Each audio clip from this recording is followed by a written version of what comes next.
Miss O'Donnell.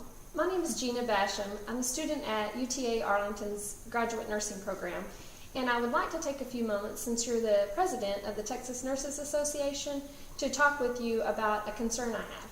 Yeah, sure. In light of the recent Ebola outbreaks, the concern over disaster preparedness has become important to me. I would like to talk to you about frontline nurses, their need to be prepared. As a nurse, you know the importance of personal protective equipment. It is the first line of defense nurses have in protecting themselves from exposure. Nurses, use PPE on a daily basis. However, it became apparent during the recent Ebola issue that there were concerns about them using it properly. And so this was complicated by the fact that the CDC also changed the guidelines for the use of personal protective equipment when caring for the Ebola patient.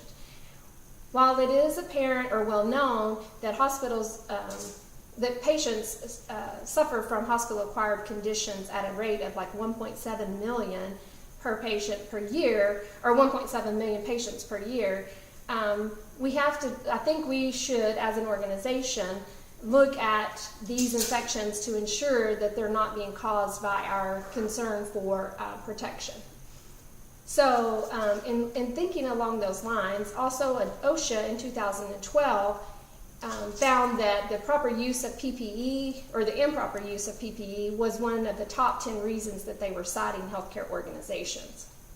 Knowing that nurses are at risk, we must ensure that the most rigorous safety protocols are in place.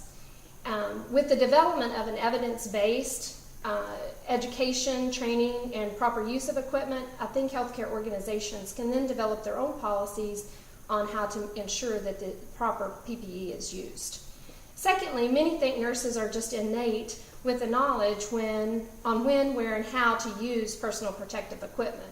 However, research has shown that during times of stress and high adrenaline, tasks that are not routine then become or a part of our normal everyday plan as our autopilot mode of thinking become hard to do, or people perform them incorrectly.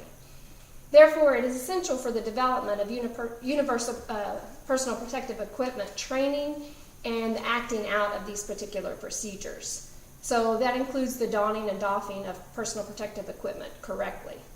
And lastly, there must be an evaluation of this education and training, both internally and externally, to ensure that it's done appropriately. The internal evaluation can be provided by a debrief that includes or identifies areas for improvement or the need for additional training. And then externally, state departments can come in and do an evaluation during their annual reviews. As the president of the Texas Nurses Association, what are your thoughts on this proposal, and what would you suggest in order to move this forward as a state regulation? Do you feel this is important, and would you feel comfortable, or would you support this kind of action? Yeah, I think it's important. Okay, well, I appreciate it. I will get you additional information. Here's a one-page brief over the information that I've discussed with you, and if there's any further questions, my contact information is on there, but I appreciate your time. Thank you. Thank you.